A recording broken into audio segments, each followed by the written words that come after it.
Kaya mga boss at good morning. Araw ng Monday. Check na natin itong block 18 ng ating extension tsaka interior. At tuloy pa rin ang pagpinis natin. At nalipatan na rin ng gamit. Okay. Hindi nakapagkabit kahapon ng salamin at screen.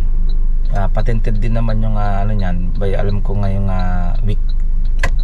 Nold kahapon. Ayan. Hintayin na lang natin makabit. Papatent kasi yung mga salamin lahat. Tara, silipin na natin. Konting pasilip na block 18. Let's go. Ayan mga boss, at block 18 tayo. Tuloy pa rin yung ating pagpinis. Ay, dito nasilyan na rin naman. Medyo dami pala yung kalat. Dito pa yan. Yung PVC naman, lalagyan naman yan dito. Lagyan natin ng insulation na lang to. Okay. Napapilisa tayo. Dadaan tayo sa Welcon para mabili yung laminated naman ito. Yung Formica. Tayo kakabit na rin naman. Ito yung mga gamit to. Yung rep, laki yung kanyang washing. Ito grout na rin naman yung sa CR na. Dito naman sa kabit na rin natin yung ring shade niya. Tama lang yung taas niya. Basta abot lang ang kamay. Okay na yan. Hindi naman pwedeng ganito kababa. Kawawa yan pag magluluto. Then butas lang naman yan doon. Para sa tubo. Yung 4 tubo lang lagay lang natin dyan. Kasi nga wala yun dyan. Okay. Pinangat lang nga lang ito. Para hindi nababasa yung kalan. Dahil yung kalan niya, yun yung binabaon. Yung kalan niya. Okay. Tapos yung lababo, okay na rin. May tubig na. Sa wall pinalagay ng client yung kanila. Gusto nila sa wall. Yan yung kanyang gripo. Kasi nasa wall. Okay. Breaker, okay na rin naman tayo sa breaker. Puro retouch na lang naman tayo. Retouch. Second floor, okay na rin naman sa second floor natin. Check natin sa second floor natin. Puro retouching na naman ito.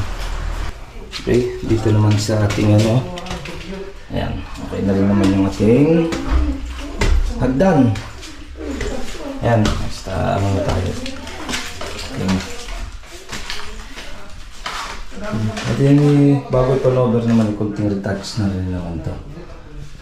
Yung ilaw dito, nakabit na rin naman yung ilaw niya. Ayos yun, nakapasok na. Dito dinaan to sa bintana kanilang barnisador ayos kama na lang kulang. Dito kumasya dyan sa bintana. Tinanggal lang yung grills para may pasok to. Yung sa aircon na naman, ito na rin sa mga aircon nya. Ayan nga boss, yan natin ang konting pasilip. Block 18 ng Jasmine Limabrosa Phase 3. Okay, ang next update natin yung turnover natin ng block 22 ng Jasmine. Yan, i-upload natin bukas kung magkano nagastos ng client. Yan, yung ating turnover natin. Pero hindi pa naman nila actually lilipatan. Mga ano pa naman daw. January pa naman. At sa labas na lang naman kami doon. Yung lupa na lang naman tambak. Hakutin doon. Okay, hanggang dito lang nga po. At ingat-ingat tayo. By bukas na ulit yung ating Jasmine. Kung magkano nagastos ng block 22 sa interior extension. Yung waterproofing ng firewall. Tsaka yung sa front ng wall. Okay, hanggang dito lang. Ingat-ingat tayo. Bye-bye. Ito pong J. Uragon Vlog, napakaganda po ng channel na ito, no? Tungkol po ito sa construction. Actual construction po ang channel na ito, no? Pag pinanood nyo po ito, panalo po kayo sa channel na ito. Napakaganda po ng mga video niya. Lalo na pong magaganda, no? Yung mga iba't ibang design niya. Kakaiba po yung mga iba't ibang design niya sa mga kisame. Subukan nyo pong panoorin J. Uragon Vlog na ito. Matutuwa po kayo pag pinanood nyo po yung mga video niya. Maraming salamat po.